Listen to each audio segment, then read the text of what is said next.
Hello दोस्तों, कैसे आप लोग। मैं उम्मीद करता हूं कि आप अच्छे होंगे और आपका पढ़ाई भी अच्छा चल रहा होगा। चलिए आज हमें देखेंगे, ये पार्ट 3 है। मतलब ये 25 तारीख को आया है, ये पेपर है 24 तारीख के। जो दोनों शिफ्ट का आया था वो मैं करा दिया हूँ। इस वीडियो में जो हम कर रहे हैं वो क्या कर रहे हैं कि मैथ का जो भी क्वेश्चन पूछा गया है प्लस में साइंस का जो भी न्यूमेरिकल है उसका सॉल्यूशन देखते हैं। तो ये आपके लिए बहुत बेनिफिट होगा। अगर आप डी ग्रुप की तैयारी कर रहे हैं तो आप ज़रूर देखिए, बहुत अच्छा से एक्सप्लेन कर रहा हूँ। चलिए देखते हैं पहला क्वेश्चन। देखिए पहला क्वेश्चन क्या है। पहला क्वेश्चन कह रहा है कि एक छात्रावास में 60 पुरुषों के लिए 35 दिन रुकने का व्यवस्था था।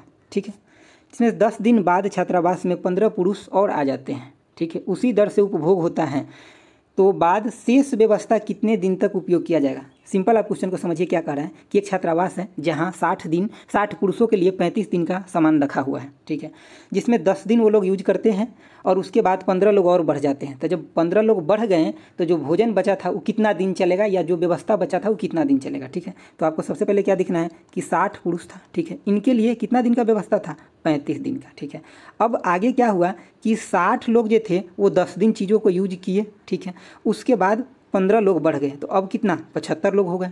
अब यही पूछ रहा है कि अब 75 लोग हो गया तो जो चीज़ें बचा है वो कितना दिन चलेगा, तो उसको हम क्या मान लेते हैं, एक्स मान लिए। ठीक है, अब हमें यहाँ से सिर्फ और सिर्फ एक्स निकालना है, यही एक लाइन का सॉल्यूशन था। ठीक है, अब हम यहाँ पे देखें कि एक्स क्या हो जाएगा, तो हम इसको अगर इधर लेकर के आएंगे तो क्या होगा, दोनों में 60 है तो 60 कॉमन हो जाएगा। ठीक है, अब यहाँ 35 में से 10 गया तो कितना हो जाएगा, 25 हो जाएगा।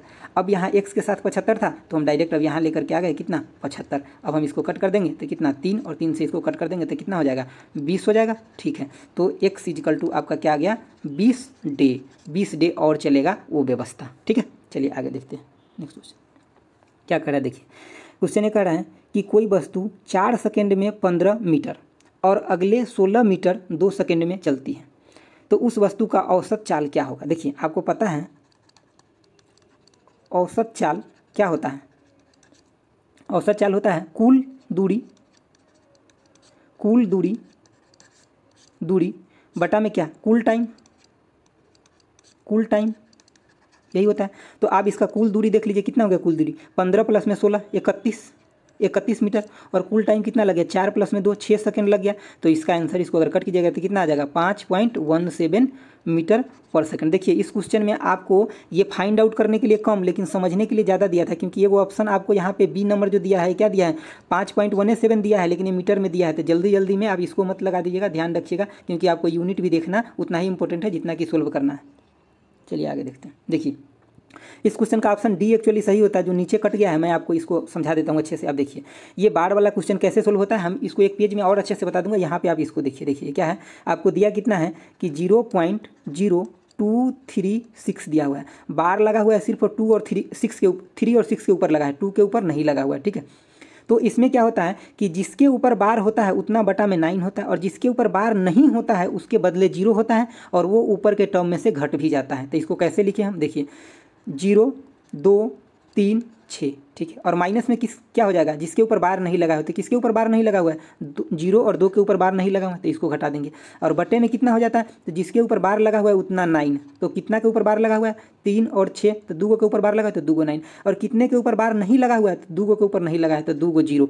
आपको हमेशा ध्यान रखना है पॉइंट से राइट साइड में काउंट किया जाता है, ऐसा नहीं कि ये 0 है तो इसके बदले छोड़ मत दीजिएगा, इसके बदले भी होता है। तो इसको आप यहाँ पे देख लीजिए कितना हो जाएगा, इसमें से घटाइएगा तो 234 बटा में कितना हो जाएगा 99900 हो जाएगा। ठीक है, इसको आप कट कर लीजिएगा, जब कट कीजिएगा तो इसका आंसर आपको 13 बटा में कितना आएगा 550 आ जाएगा। ठीक है, 550 आ जाएगा, यही ऑप्शन डी में था, तो यही आपका करेक्ट हो जाएगा। ठीक है, इसको आप सिंपल तरीका से मैं एक दिन समझा दूंगा, लेकिन अभी थोड़ा सा देख लीजिए। जैसे कि मान लीजिए कि 0.47 के ऊपर अगर बार आ जाता है तो इसका आंसर आप क्या लिखते हैं 47 बटा में कितना 9 और 9 लिखते। ठीक है, अगर सपोज कीजिए कि यहाँ पे पॉइंट से पहले अगर कोई नंबर आ जाता तो उसको हम एज इट इज छोड़ देते, उसका हमें कोई लेना देना नहीं, हम आगे की सिर्फ कैलकुलेशन करना है, उसके बाद उसका एडिशन करना है। जैसे कि यहाँ मान लीजिए कि हम एक क्वेश्चन ले लेते हैं 1.33 के ऊपर में एगो बार है। ठीक है, सिर्फ एगो 3 के ऊपर में बार है, तो हम इसको सोल्यूशन कैसे करेंगे, हम 1 को तो एज इट इज छोड़ देंगे, सबसे पहले इसको सोल्यूशन करेंगे, उसके बाद हम 1 में ऐड कर देंगे। तो हम सबसे पहले अभी किसका सोल्यूशन देखें, इसका सोल्यूशन देखते हैं। ठीक है, तो देखिए यहाँ क्या हो जाएगा 0.33 और इसके ऊपर बार है, तो हम इसको क्या लिख सकते हैं 3 और माइनस में जिसके ऊपर बार नहीं है वो हम घटा देते हैं, तो यहाँ से 3 घटा दें, और नीचे में क्या लिखना है, जिसके ऊपर बार है उसके बदले 9 और जिसके ऊपर बार नहीं उसके बदले 0 होता है। ठीक है, तो यहाँ पे हम क्या लिख सकते हैं 30 बटा में कितना 90, ठीक है। तो ये 0 से 0 कट गया तो ये कितना हो जाएगा 1/3 हो जाएगा, ठीक है। तो चलिए यही इसका सॉल्यूशन था। चलिए आगे देखते हैं। आगे देखिए क्वेश्चन क्या कह रहा है। ये क्वेश्चन कह रहा है ये फ्रैक्शन में आपको वैल्यू दिया हो, इसका कह रहा है कि इसका एलसीएम क्या होगा। तो देखिए जब भी आपको फ्रैक्शन में वैल्यू दिया रहेगा और आपसे क्या पूछेगा एलसीएम अगर पूछेगा तो इसका क्या होगा, ऊपर में एलसीएम और नीचे में क्या होता है HCF होता है, ठीक है। ऊपर में लसा और नीचे में मसा। अगर आपसे इसी क्वेश्चन में HCF पूछ लिया रहता HCF तो आप क्या बोलते हैं कि ऊपर में HCF और नीचे में क्या होता है LCM हो जाता है, ठीक है। तो अभी तो आपसे ये पूछा है तो ये कैसे बनेगा, तो आपको सबसे पहले बात इसके ऊपर में जो भी उसका एलसीएम लेना है तो ऊपर में क्या है 1 2 4 और 6, इसका एलसीएम अगर आप लीजिएगा तो कितना हो जाएगा 12, ठीक है। और इसका अगर नीचे वाला का HCF लीजिएगा 2 का 5 का 7 का और 17 का तो इसमें कोई भी अंक कॉमन नहीं है, मतलब 1 हो जाएगा, ठीक है। तो इसका आंसर कितना हो जाएगा 12, आपको इसका एलसीएम निकल के आएगा, तो ऑप्शन नंबर 4 हो जाएगा। चलिए नेक्स्ट क्वेश्चन देखते हैं। देखिए क्या कर रहा है, ये आपको सिंप्लीफिकेशन का क्वेश्चन दिया गया है और हर सेट में एक दो आता है, आप अच्छे से ध्यान रखिए। यहाँ पे आपको बोर्ड मास BODMAS बोर्ड मास को आपको अच्छे से फॉलो करने आना चाहिए। देखिए सबसे पहले बात आप किसको सोल्व कीजिएगा यहाँ पे, तो इसके अकॉर्डिंग पहले आप इस ब्रैकेट को सोल्व करने का कोशिश कीजिए, उस ब्रैकेट के अंदर भी पहले आप इस डिवीजन को सोल्व कीजिए। तो इसको अगर देखिए इधर मेरा पेन नहीं चलता इसलिए मैं यहीं कैलकुलेशन कर देता हूँ।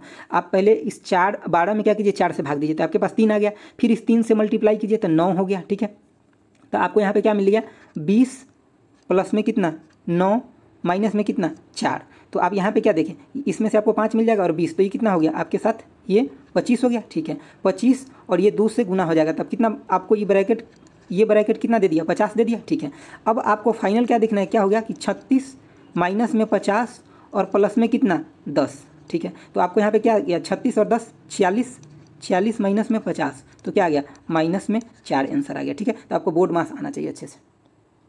चलिए आगे देखिए ये क्या कर रहा है क्वेश्चन कि 26 भुजाओं वाले समभुज में विकर्णों की संख्या कितना होगा। तो देखिए विकर्ण की संख्या के लिए एक फार्मूला होता है छोटा सा, आप इसको याद रख लीजिए। देखिए क्या होता है फार्मूला n इंटू में n माइनस में 3 और बटा में क्या होता है 2 होता है। ये n क्या है साइड है, नंबर ऑफ साइड या भुजा जो भी आप बोलिए, भुजा की संख्या है, ठीक है, भुजा की संख्या है, ठीक है। तो ये देखिए कितना है इसमें भुजा 26 को है, ठीक है। तो आप यहाँ पे देखिए कितना हो जाएगा 26 गुने में कितना, अब ये 26 यहाँ पे रखेंगे 3 घटाएंगे तो कितना हो जाएगा 23, तो डायरेक्ट लिख देते 23 और बटे में कितना 2। तो अब आपको यहाँ पे क्या निकल के आ जाएगा, इस 2 से इस 26 को करिएगा तो 13 और गुने में कितना 23, इसको अगर गुना कीजिएगा तो आपको क्या आ जाएगा 299 आ जाएगा। देखिए ये फार्मूला अगर कभी आप भूल जाते हैं तो आपको चेक करने के लिए तुरंत चेक ऐसे कर लीजिएगा। जैसे कि सपोज कीजिए एक स्क्वायर है, इसमें कितना साइड है 4 गो साइड है और इसमें विकर्ण कितना हो जाएगा तो 2 को विकर्ण होगा, तुरंत आप इसमें डालिए ये प्रूफ हो जाएगा। देखिए 4 को साइड है यहाँ पे तो 4 गुने में कितना, यहाँ पे अगर इनके जगह यहाँ 4 डालेंगे तो ये 3 घट जाएगा तो 1 और बटे में कितना 2, तो आपको यहाँ कितना आ गया 2 आ गया, तो इसमें कितना विकर्ण है 2 है, तो ये फार्मूला भी यहाँ पे प्रूफ हो गया। चलिए आगे देखते हैं।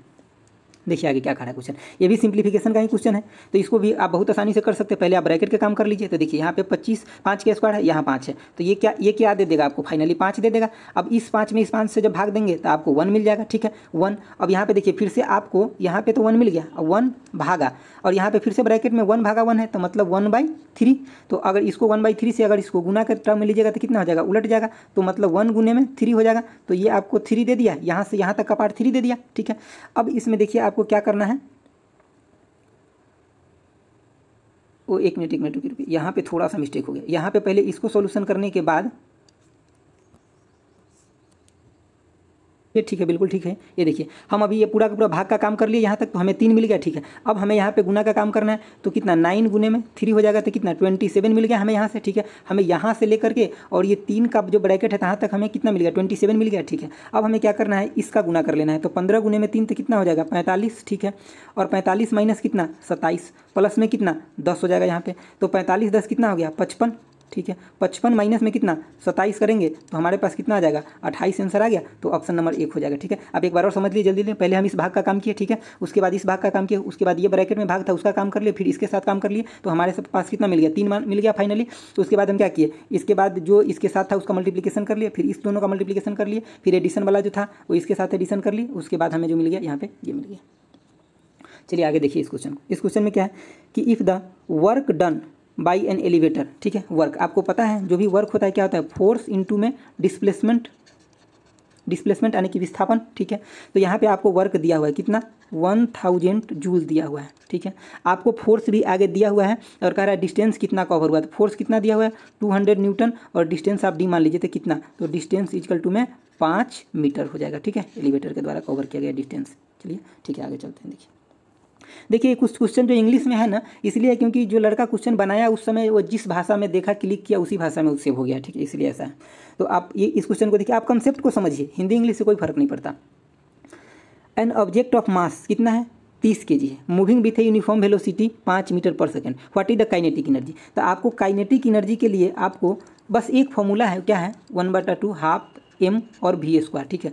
तो यहाँ पे क्या 1/2, मास कितना है 30 और यहाँ पे वेलोसिटी कितना है 25 हो जाएगा, ठीक है। ये कट जाएगा 15 से, यहाँ पे आप इसको गुना कर लीजिए तो यहाँ पे आपको 375 जूल मिल जाएगा, ठीक है। इसका जो यूनिट होता है वो जूल में होता है। देखिए काइनेटिक एनर्जी के लिए हमेशा आपको एक दो चीज़ ध्यान रखना चाहिए, वो क्या है, तो देखिए कभी आपको वेलोसिटी का डाटा चेंज कर देगा, कभी मास का डाटा चेंज कर देगा, तो आपको इसी फार्मूला में रख करके बनाना है, ठीक है। उसके बाद कभी ये पूछ लेगा कि कितना गुना हो जाएगा, तो जब कितना गुना पूछेगा तो आपको जो काइनेटिक एनर्जी नया आएगा वही हो जाएगा। अगर पूछेगा कितना वृद्धि कर जाएगा, तब आपको क्या करना है कि पहले वाले काइनेटिक जो नया काइनेटिक एनर्जी आया उसमें से पहले वाला काइनेटिक एनर्जी का जो फॉर्मूला था वो घटा देना है, उसके बाद जो आंसर होगा वो होगा, ठीक है। जब ये क्वेश्चन आएगा आगे तो मैं बता दूंगा अच्छे से। चलिए आगे देखिए, ये क्या कर रहा है कि रुपया कितना 689 मतलब 689 की शॉपिंग मशीन बेचने पर राजू को 6% लाभ मिला।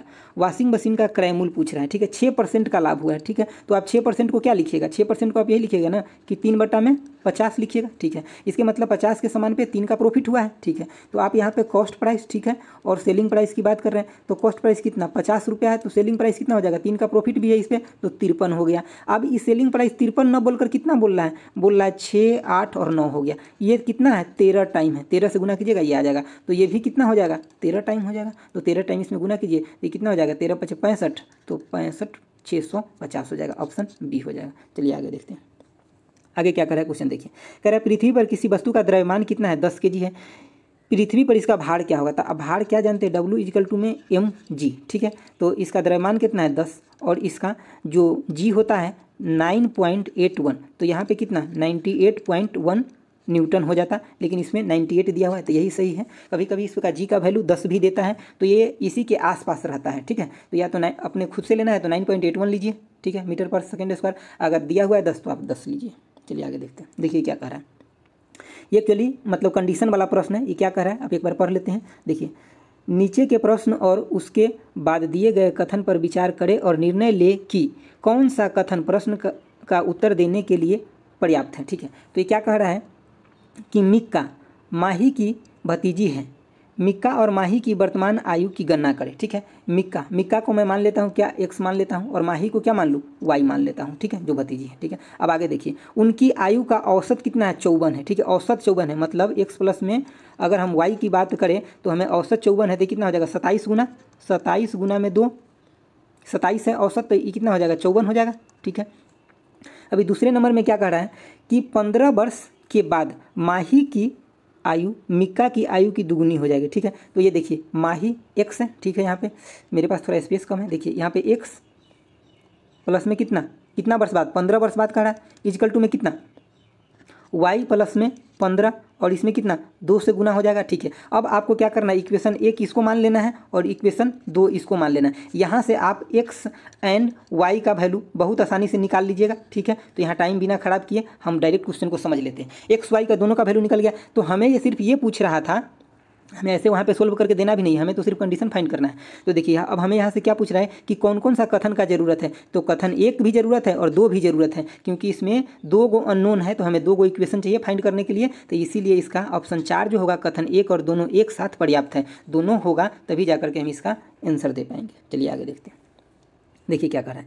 एक दुकानदार ने 6245 को 52 के बजाय 62 से गुना कर दिया, उसका उत्तर सही उत्तर से कितना अधिक हो जाएगा। तो इसको कुछ नहीं करना है आपको, देखिए डायरेक्ट क्या करना है कि 6245 था, इसमें अगर 52 से गुना करता तो उसको सही मिलता, लेकिन 62 से गुना कर लिया, इसी वजह से ज़्यादा हो रहा है। तो पहले हम ज़्यादा का ही ले लेते हैं, 62 माइनस में क्या कर ले 6245 गुने में 52, ठीक है।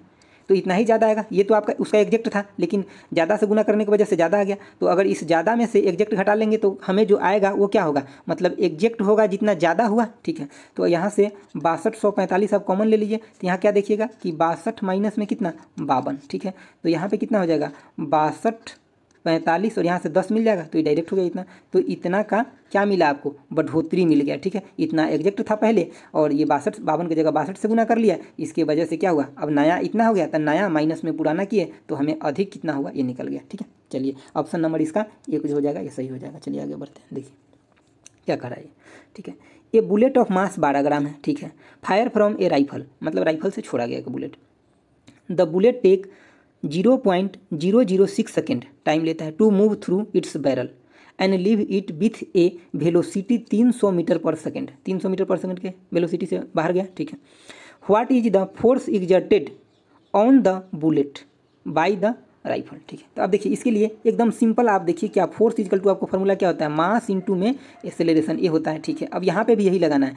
इसका मास कितना दिया है 12 ग्राम, मतलब 12 बटा में 1000 kg के टर्म में देखेंगे यहाँ, क्योंकि न्यूटन में दिया हुआ यूनिट, ठीक है। उसके बाद क्या होता है, ये एक्सेलरेशन क्या होता है, जब इसको देखिएगा तो फाइनल वेलोसिटी माइनस में इनिशियल वेलोसिटी बटा में क्या होता है टाइम होता है, यही होता है एक्सेलरेशन। तो इसका फाइनल वेलोसिटी कितना है 300 है, ठीक है। इनिशियल वेलोसिटी क्या होगा 0 होगा, क्योंकि जिस समय छोड़ा गया उस समय शुरू में उसका वेलोसिटी 0 रहा होगा। फाइनल वेलोसिटी अटेम्प्ट किया होगा उतना, ठीक है, इतना बटे में इसका टाइम कितना दिया हुआ 0.006 सेकंड दिया है। अब इसको कट कर लीजिए आप, तो कितना हो जाएगा 12 बटे में कितना 1000 गुने में कितना 300 बटे में कितना 0.006। अब ये देखिए यहाँ से 3 जीरो ऊपर जाएगा तो इससे ही डायरेक्ट कट गया। अब यहाँ पे 6 बचा, 6 से ही डायरेक्ट कट जाएगा तो कितना हो जाएगा 2, तो 3 दूना कितना हो जाएगा 600। तो ये 600 न्यूटन आपका आंसर आ गया। आपको डायरेक्ट यही फॉर्मूला रखना है, इसी से आपका सब काम हो जाएगा। एगो आप एक्सेलरेशन के लिए चेंज ऑफ वेलोसिटी, मतलब जो वेलोसिटी का दर होता है वही होता है आपको एक्सेलरेशन, ये इसको याद रखना है। चलिए आगे देखते हैं, देखिए क्या कह रहा है ये क्वेश्चन कह रहा है कि लीना 2 रास्ते से अपनी ऑफिस को जा सकती है। 2 रास्ता है जिससे वो अपनी ऑफिस जा सकती है। पहले रास्ता की दूरी है 5 किलोमीटर, ठीक है, ये पहले रास्ता है, ठीक है, उसका दूरी कितना है 5 किलोमीटर है, ठीक है। जबकि दूसरी रास्ता की दूरी कितना है 7 किलोमीटर है, थोड़ा सा ज़्यादा है, ठीक है। ये कितना है 7 किलोमीटर है। अब कह रहा है किसी कारण बस वह एक ही रास्ते से लगातार 2 दिन ऑफिस नहीं जा पाती है। यदि वह सोमवार को पहले रास्ता से जाती हैं तो वह हफ्ते वह दूसरी रास्ता से कुल कितने किलोमीटर चलेगी। सिंपल समझिए क्वेश्चन को क्या कह रहा है। देखिए ये कह रहा है कि 2 रास्ता है उसके घर से ऑफिस जाने का, एक वो है कि 5 किलोमीटर दूरी का है, दूसरा रास्ता से अगर जाएगा तो 7 किलोमीटर का है, ठीक है। ये कह रहा है कोई कारण है जिसकी वजह से उसको रास्ता डेली चेंज करना पड़ता है। अगर पहला दिन इससे गया तो दूसरा दिन इससे जाए। ये कह रहा है कि मंडे को इस रास्ता से गया, ठीक है, तो अब ट्यूजडे को इस रास्ता से जाएगा, यानी कि मंगलवार को जाएगा इससे, फिर बुधवार को इससे जाएगा, तो फिर बृहस्पतिवार को इससे जाएगा, फिर शुक्रवार को इससे जाएगा, तो फिर शनिवार को इससे जाएगा, 3 दिन गया, ठीक है, हफ्ते में। फिर रविवार को इससे जाएगा। चलिए तो हमें तो इसका देखना है, ठीक है। तो अब आपको देखना है क्या 3 दिन गया, तो 7 3 21 किलोमीटर जाने में। सिर्फ यहाँ देखिए ऑप्शन 21 भी दिया है, गलती से मत कोई लगा दीजिएगा। 21 किलोमीटर जाने में, तो गया ऑफिस तो घर भी तो आएगा, तो प्लस में 21 किलोमीटर फिर आने में भी लगेगा 3 दिन में, तो कितना 42 किलोमीटर का दूरी उसको कवर करना पड़ेगा सप्ताह में 3 दिन, जब वो यहाँ से यहाँ जाएंगे 7 किलोमीटर वाले रास्ता से तब। तो ऑप्शन नंबर ए क्या हो जाएगा करेक्ट हो जाएगा। 21 किलोमीटर गया, 21 किलोमीटर आई भी। चलिए आगे बढ़ते हैं, देखिए क्या कर रहा है रुखसाना 6 किलोमीटर प्रति आवर की गति से अपने घर से शहर गई, लेकिन उसी रास्ते से आप वापस आते समय उसकी गति 5 किलोमीटर थी। आने जाने में कुल समय इतना घंटा लगा। रुखसाना शहर से कितने दूरी रहती है। देखिए अब मान लिया जाए कि रुखसाना का घर यहाँ पे है, ठीक है, आप सिंपल समझ लीजिए कि रुखसाना का घर जो है यहाँ पे और उसका शहर जो है रुखसाना के यहाँ पे, ठीक है, शहर यहाँ पे, ठीक है। तो ये गई मान लीजिए जो ये पूरा जो दूरी है वो डी मान लेते हैं, ठीक है। तो गई जितना उतना आई भी अपने घर रुखसाना डी, ठीक है। अब ये गई तो 6 किलोमीटर पर आवर से गई, लेकिन आई तो क्या 5 किलोमीटर पर आवर से आई, ठीक है। तो अगर आप ये देखिए यहाँ पे वेलोसिटी इक्वल टू आप क्या जानते हैं डिस्टेंस बाई में टाइम, ठीक है। तो आपको यहाँ पे अगर टाइम की अगर हम बात करें तो आप क्या लिखिएगा डिस्टेंस बटा में कितना वेलोसिटी, यही लिखिएगा। तो अब देखिए यहाँ पे आपको दोनों, यहाँ पे अगर सिर्फ जाने में टाइम की बात कीजिएगा तो आप कितना लिखिएगा यहाँ पे टाइम डी बटा में 6, और आने में उधर से टाइम लिखिएगा तो कितना लिखिएगा डी बटा में 5। तो यही हो गया टोटल टाइम, दोनों को जोड़ देंगे टोटल टाइम हो जाएगा। तो देखिए डी बटा में 6 प्लस में डी बटा में 5, ठीक है, इक्वल टू में टोटल टाइम हो जाएगा कितना दिया है 16, 16.5 दिया है, मतलब कितना 16 दूना 32 1 33 बटा में 33/2 अब यही दिया हुआ है टाइम, तो आप यहाँ से डी निकाल लीजिए। जब आप यहाँ से डी कॉमन ले लीजिएगा तो कितना हो जाएगा, आप इस दोनों का मतलब 5 प्लस में कितना 6 और यहाँ पे कितना हो जाएगा 6 पंचे 30 हो गया, ठीक है। इक्वल टू में कितना 33/2 हो गया, ठीक है। अब ये 2 से कितना कट जाएगा 15 हो जाएगा, ठीक है। अब ये दोनों को जोड़ेंगे तो 11 हो गया, 11 से कितना 30 कट जाएगा, 11 से 3 मरतबे, तो यहाँ पे आपको क्या दिख गया 15 था, ठीक है। और यहाँ पे 3 हो गया, तो अब आपको डी इक्वल टू कितना निकल गया 15 गुने में 3, तो डी इक्वल टू आपको फाइनली कितना निकल गया 45 किलोमीटर। और यही डी तो हम माने थे यहाँ पे क्या, उसके घर से लेकर के शहर तक की दूरी, और हमसे पूछ भी रहा है घर से लेकर शहर तक की दूरी। तो चलिए आगे के क्वेश्चन देखते हैं। देखिए आगे के क्वेश्चन क्या कह रहा है।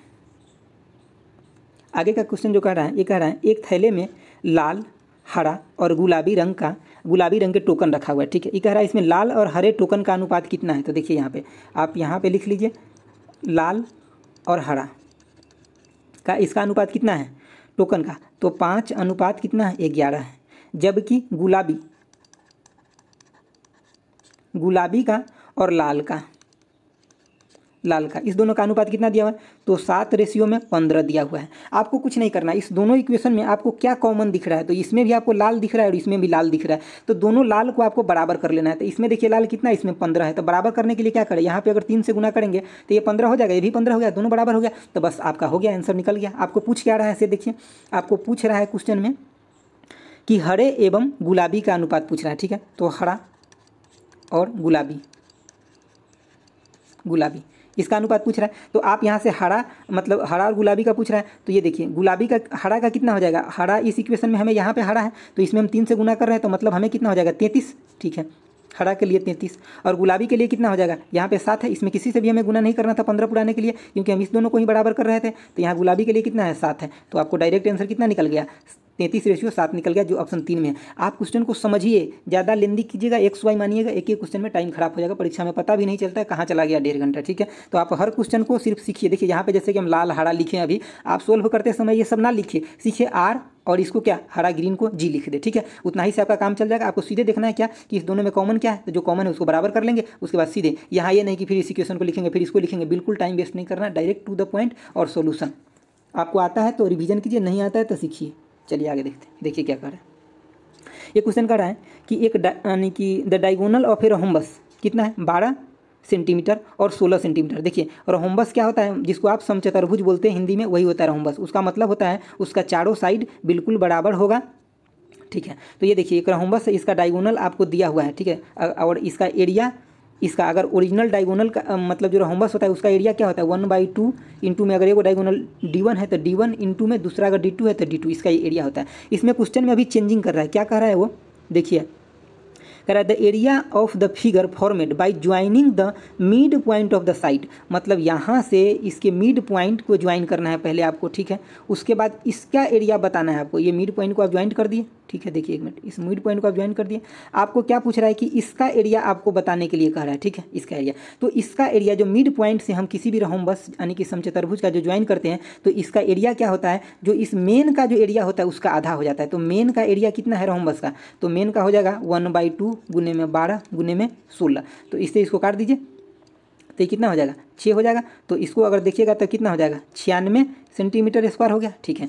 तो आपको बीच वाला का इसका एरिया कितना हो जाएगा, इसका आधा हो जाएगा। तो अब इसका एरिया जो मिड पॉइंट से मिला है इसको हम A1 मान लेते हैं, तो इसका कितना हो जाएगा 96/2 यानी कि 48 सेंटीमीटर स्क्वायर, ठीक है। तो आपको सिर्फ ये याद रखना है कि आपको बड़ा वाला का एरिया निकालना है और मिड पॉइंट से बनना है, तो उसका आधा कर देना है, आपको अंदर वाला एरिया निकल जाएगा। चलिए आगे देखते हैं। देखिए क्वेश्चन क्या करें, बहुत आसान है। देखिए 8 kg 25 ग्राम को 25 से गुना करने पर कितना होगा। तो देखिए पहली बात कि 8 kg है, ठीक है। तो 8 kg में हम 25 से कर लेंगे, और प्लस में क्या 25 ग्राम है, तो उसको हम क्या करेंगे 25 गुने में कितना 25 और बटा में 1000 कर लेंगे। क्यों, क्योंकि ये ग्राम में था तो इसको केजी में कन्वर्ट करना पड़ेगा। तो ये देखिए कितना हो जाएगा 200 हो जाएगा। आई 25 है, 625 हो जाएगा। तो प्लस में कितना 625 बटा में कितना 1000, तो 0.6 हो जाएगा, मतलब 200 पॉइंट में 625 kg आपका हो जाएगा। ऑप्शन नंबर 1 हो जाएगा करेक्ट। चलिए आगे देखते हैं क्या करा आगे कि 1640 पर 7.5 की साधारण वार्षिक ब्याज की दर से 6 वर्ष में प्राप्त राशि कितना होगा। तो देखिए सिंपल इंटरेस्ट क्या होता है, यानी कि इसके ऊपर मतलब निकालना है हमें, तो यहाँ पे हमने सिंपल इंटरेस्ट निकालना है 6 वर्ष में, तो देखिए कितना हो जाएगा 1640 गुने में कितना प्रतिशत है 7.5, ठीक है, कितना वर्ष 6 वर्ष, बटा में कितना हमें करना है 100 करना है। बस इसका सॉल्यूशन कर लीजिए, आप इसको कट कर लीजिए, आपको आराम से ये आंसर मिल जाएगा। और इसमें कुछ है नहीं, सिंपल सॉल्यूशन है, तो आप कर लीजिए इसको। चलिए आगे देखते हैं। देखिए क्या कह रहा है आगे क्वेश्चन, ये कह रहा है कि नीचे के प्रश्न और उसके बाद दिए गए कथन पर विचार कीजिए। देखिए ये सिंपल क्वेश्चन है, इसको आपको ऊपर वाला पढ़ने में टाइम बिल्कुल ना खराब करना है। उसमें सब में यही कहते रहता है कि पर्याप्त कौन है उसको आपको चुनना है। तो पहली बात आपको क्या है, यहाँ पे देखिए सीजू के पास समान भार वाले 10 थैले हैं, ठीक है, समान भार वाले 10 थैले हैं। इन 10 थैलों का कुल भार पूछ रहा है, ठीक है, 10 थैले का कुल भार आपसे पूछ रहा है। अब यहाँ पे पहला कथन क्या दिया है कि प्रत्येक थैले का 1/3 भाग कितना है 8 है। तो देखिए 1/3 कितना है 8 है, मतलब उस थैले का भार कितना है 8 × 24, मतलब उस टोटल मतलब एक पूरे थैला का देखें तो 24 kg है, ठीक है। तो 24 kg एक थैला का हो गया था, 10 थैला निकालने के लिए हमें कितना हो जाएगा 24 गुने में 10 तो कितना हो जाएगा 240 kg हो जाएगा, भार हो जाएगा इसका, ठीक है। तो हमें सिर्फ और सिर्फ ऑप्शन एक ही का जरूरत है, इसका कोई ज़रूरत नहीं है। क्या कर रहा है कि थैले में चावल है, अरे भाई चावल है चाहे कुछ भी रहे, हमें तो यहाँ क्वेश्चन कुछ अलग ही पूछ रहा है, इसका तो कोई मतलब नहीं, इरिलीवेंट है। मतलब हमें ऑप्शन 3 हो जाएगा, केवल कथन 1 जो है वो पर्याप्त है इसका आंसर देने के लिए। चलिए आगे देखते हैं। देखिए क्या करा है, बहुत अच्छा क्वेश्चन है और आराम से इस क्वेश्चन को देखिए अच्छे से समझ में आएगा। देखिए क्या करा है, पहले तो आपको गिवन डाटा है, क्या गिवन है कि करंट I = आपको कितना दिया हुआ है तो 0.3 एम्पियर दिया हुआ है, ठीक है।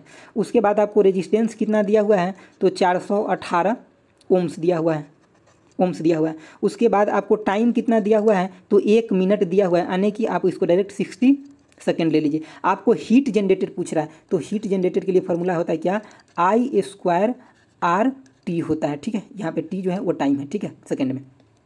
तो आपको ये फार्मूला हर हालात में याद रखना है, चाहे जैसे भी हो, आप रट लीजिए या समझ लीजिए, आपको इस फार्मूला को याद रखना है। इसका यूनिट जो होता है किस में आता है, जूल में आता है, ठीक है। तो आप यहाँ पे सिर्फ डाटा को फीड कीजिए, आपको आंसर मिल जाएगा। लेकिन एक बात का ध्यान रखिएगा, ये जो आपका आंसर आएगा जूल में आएगा, लेकिन यहाँ पे क्या पूछ रहा है, कैलोरी में पूछ रहा है। तो आपको एक चीज़ और याद रखना है कि 1 कैलोरी, यहाँ पर मैं लिख देता हूँ, ठीक है, 1 कैलोरी = कितना होता है 4.18 जूल होता है, ठीक है। 1 कैलोरी = में 4.18 जूल होता है। इसीलिए यहाँ पे रेजिस्टेंस जो है इस फॉर्म में दिया गया है ना, तो इतना डिफिकल्ट मल्टीप्लिकेशन नहीं देता है। ये चीज़ आपको कॉमन सेंस से समझना है। तो आप यहाँ पे देखिए डायरेक्टली आप निकालिए क्यों, तो I कितना दिया 0.3 गुने में 0.3 इंटू में R कितना दिया हुआ है 418 इंटू में क्या टाइम कितना दिया हुआ है 60 सेकंड। अब देखिए ये हमें जूल में आ गया, ठीक है। हम इसको डायरेक्ट कैलोरी में ही ले लेते हैं, तो कैलोरी में लेंगे तो 1 जूल = कितना, 1 जूल अगर हम यहाँ पे देखिए तो कितना हो जाएगा, वो इधर मेरा पेन नहीं चलता एक्चुअली, ठीक है। तो 1 जूल = कितना हो जाएगा तो 1/4.18। अब ये आंसर किस में आ जाएगा, कैलोरी में आ जाएगा। आप इसका कैलकुलेशन कर लीजिए।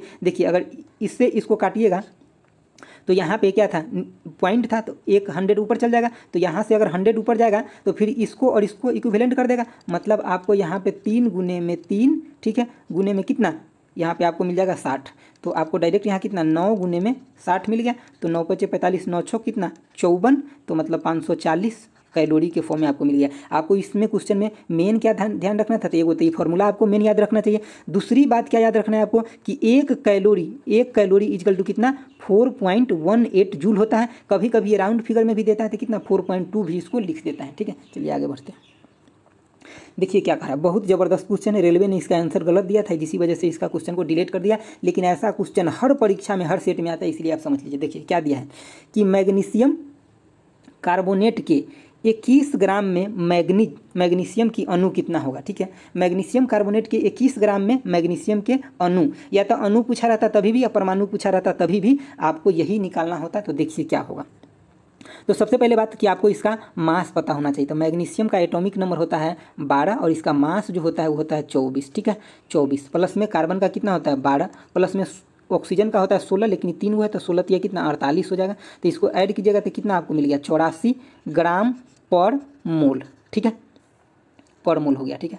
ये इसका मैग्नीशियम कार्बोनेट का ये आ गया, आपको एटॉमिक वेट आ गया, ठीक है। तो अब ये देखिए 84 ग्राम पर मोल में जो आपका मैग्नीशियम है वो कितना है 1 मोल बोलिए, या फिर आप कितना 24 ग्राम बोल दीजिए। देखिए यहाँ पे मैं लिख देता हूँ नीचे 24 ग्राम बोल दीजिए, यहाँ पे मेरा पेन न चलता है, 24 ग्राम बोल दीजिए, ठीक है। अब आगे देखिए 84 ग्राम पर मोल में ये 1 मोल है। तो यहाँ पे अगर आपसे ये पूछे कि 1 ग्राम में कितना हो जाएगा, तो आप बोलिएगा 1/, में कितना 84 मोल होगा, 84 मोल होगा। लेकिन ये कितना में पूछ रहा है 21 ग्राम में पूछ रहा है, ठीक है। तो 21 ग्राम में कितना हो जाएगा, यहाँ पे हो जाएगा 21 गुने में कितना, ये 21 है, ठीक है, 21 गुने में 1 बटा कितना 84, 84, ठीक है। तो ये कितना आ गया, 1 बटा आपको 4 मोल आ गया, 1 बटा में आपको 4 मोल आ गया, ठीक है।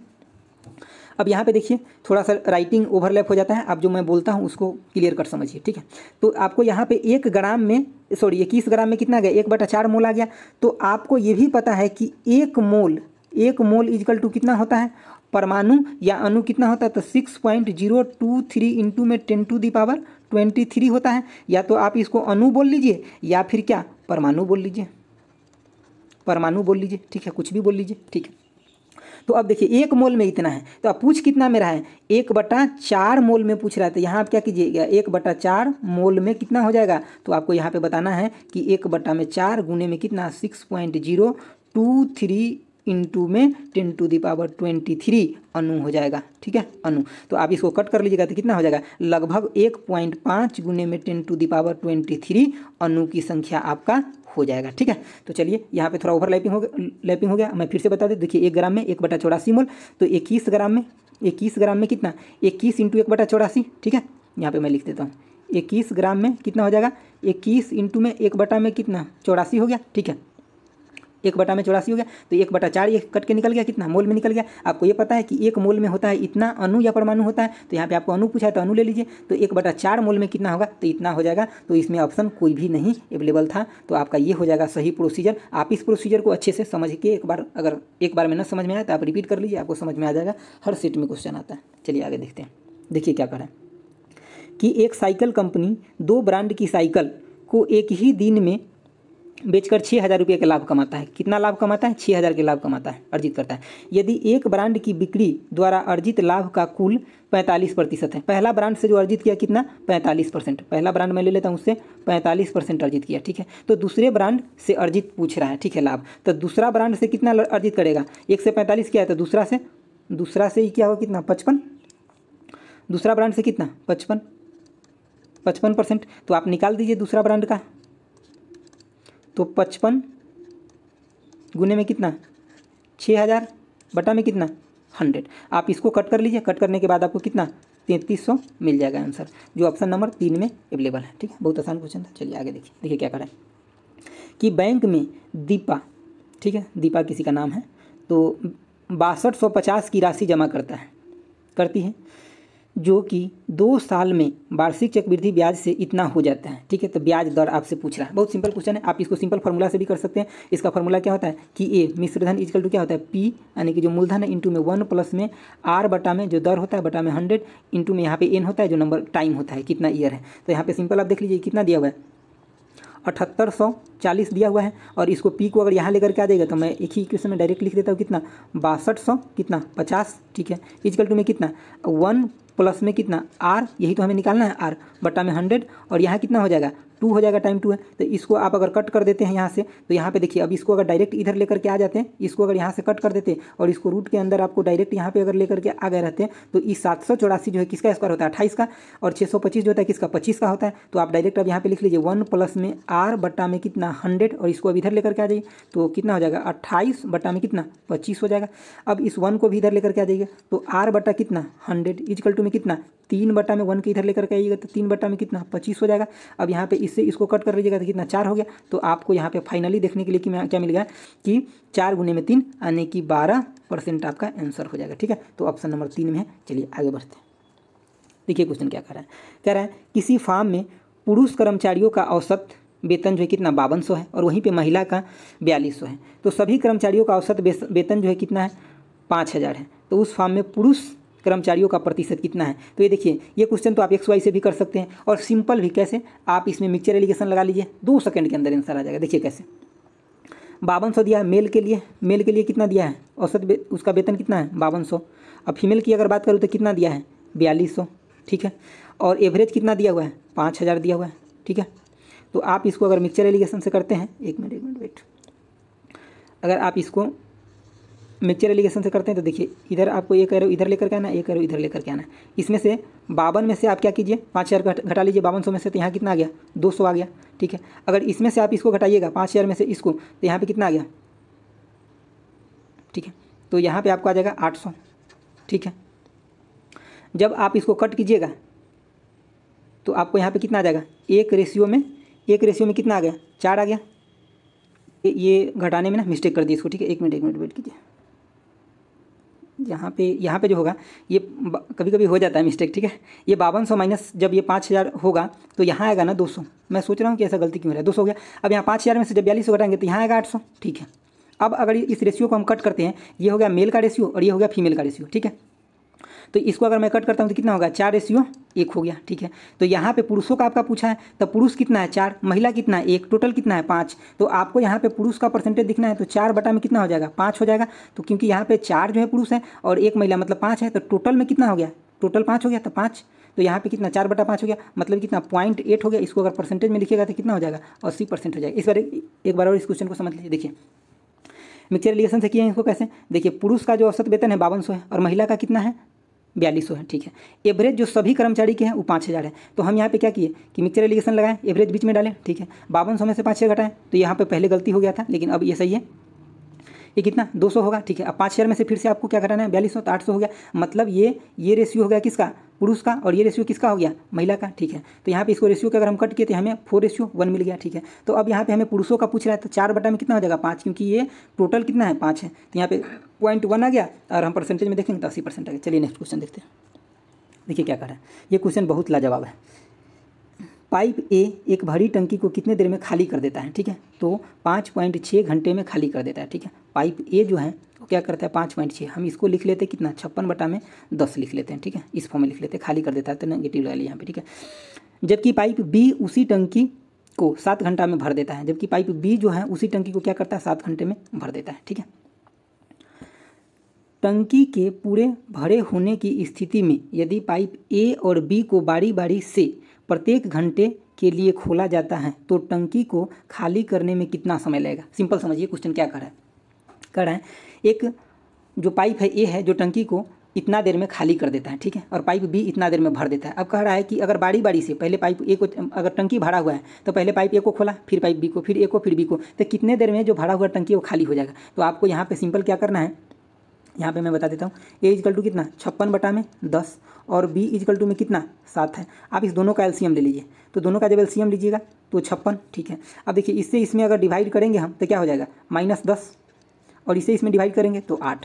अब आप यहाँ पे समझिए क्या कि दोनों अल्टरनेट घंटा, पहला घंटा में खुला दूसरा घंटा में, तो यहाँ पे अगर हम ए प्लस में अगर हम बी की बात करते हैं तो ये कितना, ये 2 घंटा के लिए हो गया, क्योंकि 1 घंटा ये 1 घंटा ये, तो यहाँ पे क्या हुआ कि -2, मतलब हमें 2 घंटा में क्या हुआ कि -2 लीटर पानी को हम बाहर कर देंगे। और एक बात को आपको खास ध्यान रखना है क्या कि अगर हमें टंकी को खाली करना है तो मतलब हमें सबसे लास्ट में इसी को चलाना पड़ेगा, नल ए को। अगर लास्ट में नल बी को चलाएंगे तो टंकी में पानी ही रह जाएगा, इसीलिए मतलब नल ए को चलाना है। अगर हमारा टंकी का ये क्या होगा कैपेसिटी हो गया, कैपेसिटी मान लेते 56 लीटर, तो ये ए जो है 1 घंटा में 10 लीटर बाहर निकाल देता है। तो सबसे लास्ट में हमें इसको चलाना है 1 घंटा, तो हम इसमें से अभी क्या करते हैं 10 घटा लिए, तो हमारे पास क्या बच गया 46 बच गया। तो मतलब हमें इस 46 लीटर को, अगर हम टंकी का कैपेसिटी 56 लीटर मान लिए तो 46 लीटर को हमें क्या करना है, अब हमें बारी बारी से इसको चला करके ख़त्म करना है, पानी को निकालना है, ठीक है। तो अब देखिए 2 घंटा में कितना 2 लीटर निकलता है बाहर, तो हमें यहाँ पे 46 लीटर बाहर निकालने के लिए क्या करना पड़ेगा, मतलब यहाँ पे हमें अगर 46 लीटर बाहर निकाले मतलब हमें 23 से गुना करना पड़ेगा। तो यहाँ भी तो हमें 23 से गुना करना पड़ेगा, 23 से गुना करना पड़ेगा। तो हमें 46 आवर लग गया अल्टरनेट में, पहले ए फिर बी फिर ए फिर बी करेगा तब, ठीक है, 40 आवर लग गया। अभी हमें एक चीज़ और बाकी है कि हमें लास्ट में ए को चलाना है 1 घंटा, ठीक है, तब टंकी खाली हो जाएगा पूरा 56 लीटर। तो 46 प्लस में 1 इजकल टू कितना 47 घंटा लग जाएगा टोटल टंकी को खाली होने में, ठीक है। देखिए एकदम बहुत आसान कंसेप्ट था। अब इसको एक बार और मैं रिपीट कर देता हूँ, जल्दी में समझ लीजिए। देखिए क्या कह रहा है कि ए इतना देर में खाली करता है और बी इतना देर में भर सकता है, टंकी भरा हुआ है, ठीक है। तो ए का हम देखिए ए और बी का दोनों का एलसीएम ले लिए 56 हो गया। जब हम ए से इसमें डिवाइड किए तो हमें -10 मिला और बी से किए तो हमें 8 मिल गया, ठीक है। अब हमें इसमें क्या देखना है कि हमें टंकी को खाली करना है, मतलब सबसे लास्ट में ए को ही चलाना है, ठीक है। तो सब लास्ट में 1 घंटे में ए कितना लीटर बाहर निकाल देता है -10 लीटर, मतलब 10 लीटर बाहर निकाल देता है। तो हम इस पूरे में से 10 को घटा लिए तो हमारे पास 46 बच गया। अब इस 46 लीटर पानी को हमें अल्टरनेट डे में चला करके, अल्टरनेट आवर में चला करके हमें निकालना है।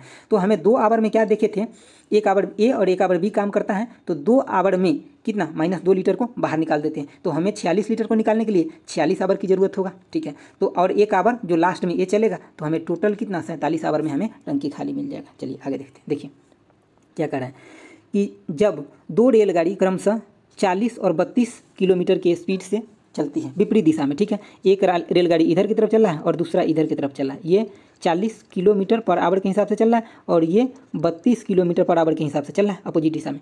क्या कर रहा है, आगे देखिए क्वेश्चन क्या कर रहा है।